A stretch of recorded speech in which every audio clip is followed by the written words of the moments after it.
For this problem, I'm going to make sure my document setting is on millimeters, and I also want to see the results in my preferences for the FEA analysis as metric units as well. So I'll select metric units and I'll say OK. And then I'm going to go to the top plane and start a new sketch on the XZ plane, and I will draw a rectangle to the right of the origin and then do a midpoint constraint between this vertical line and the origin. I'll then dimension the height of this rectangle as 125, and I'll dimension the width of the rectangle as 250. I'll finish my sketch, and then I'm going to extrude this rectangle, and I'm going to go down a distance of 3 millimeters.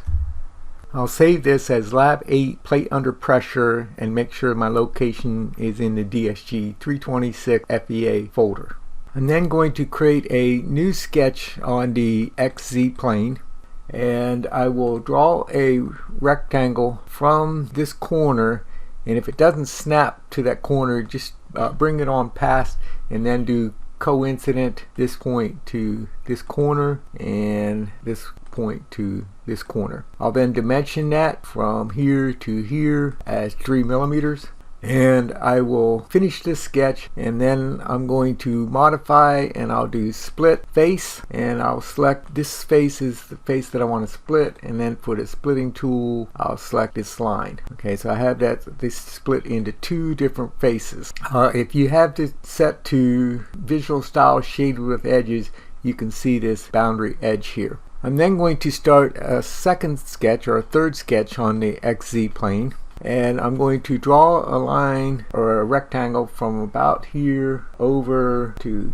this location, and then I'll do coincident this point to this edge, and then I'm going to do midpoint this edge to this edge. I'll then dimension one of these edges from here to here as 3 millimeters, and then I'll finish that sketch and I'll do split again. So I'll do split face. I'm going to split this face this time, and I'll use this rectangle to split that face, and I'll say OK to that, and I'll turn off the visibility of the origin plane. So we see that we have this planar face split into a face going across here and then across here and over across there. I'll then go into the simulation environment, and I'm going to create a static stress analysis. I'll then go to my materials and steel AISI 4130-259. If I want to look at the properties of that material, so here we see the density, the Young's modulus, the yield strength. All right, so notice that we could put in several different materials here and then analyze the part with the different materials. Alright, then I'm going to do constraints, and I'm going to do a fixed constraint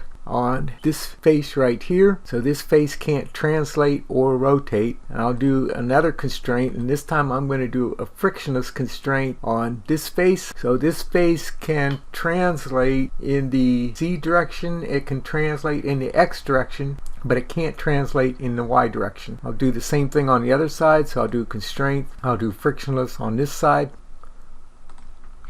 and I'll say OK to that. I see that I only have one division going across the thinnest area, so I want to increase the density of that mesh even more. So I put it at 1%, and I have 2 divisions going across the thinnest area of the part. I'll hide the visibility of the mesh, and then I'll run the simulation. So I'll do solve. I'm going to solve this locally. We see the results. Our safety factor is just above 1. The stress, we see that we have some higher stress areas right along here and right along here, and a small area right along that edge. We look at our displacement, and so we have about 1.3 millimeters of displacement. Remember, this is an exaggerated representation. If we put it on actual displacement, just a slight little bit, 1.3. Remember, this total is 3 millimeters, so about 1/3 the thickness of the part. And we'll put that back on the exaggerated so we can see it better. And then on this particular example, I want to look at values other than the von Mises stress, which is an absolute averaged value. Let's look at this. So the part is on the XZ plane. It is stretching along the X plane and it's stretching along the y plane or the z plane. So let's look at the normal stresses in the x positive, x negative direction. Okay, so x positive coming this way, x negative going this way. So notice when we look at the stress in the normal direction, we have positive number and we have negative numbers. The negative numbers are in compression. So the areas where this is blue are in compression, and the areas where it is red are in tension. So that's along the x direction. Let's look at it along the z direction. So I'll look at the normal ZZ, and so it's being pushed towards the inside. So this area is in compression. It's stretching here, it's stretching here. If we look at the other side of it, it's in compression right along that edge, and then it's in tension or stretching in the center part here. The numbers are negative in compression, positive in tension. Set up the same analysis in Autodesk Inventor and compare your results for the stress, for the displacement, and for the safety factor. Particularly the displacement and also the stress in the x direction, x positive, x negative, in compression and tension, and in the z direction, in compression and in tension.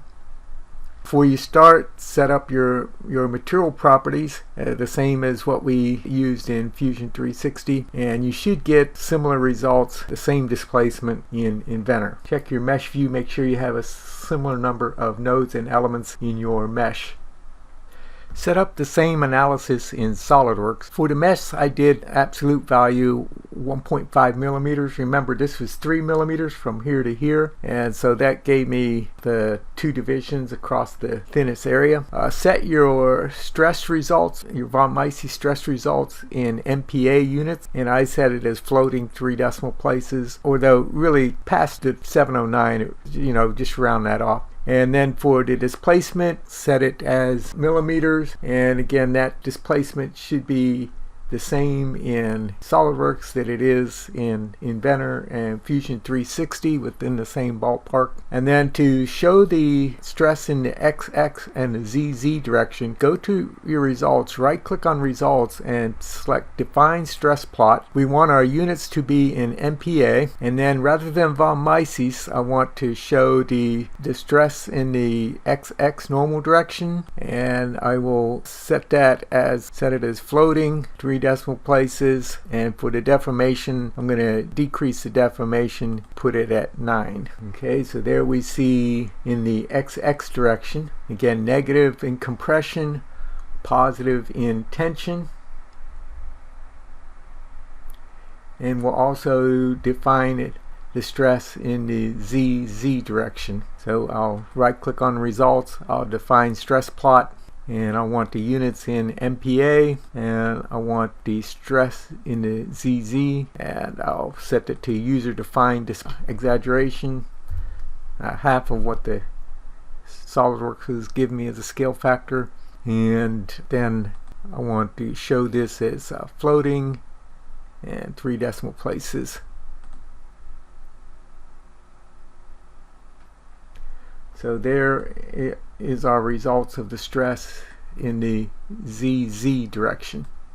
You can see where it's in tension and where it's in compression.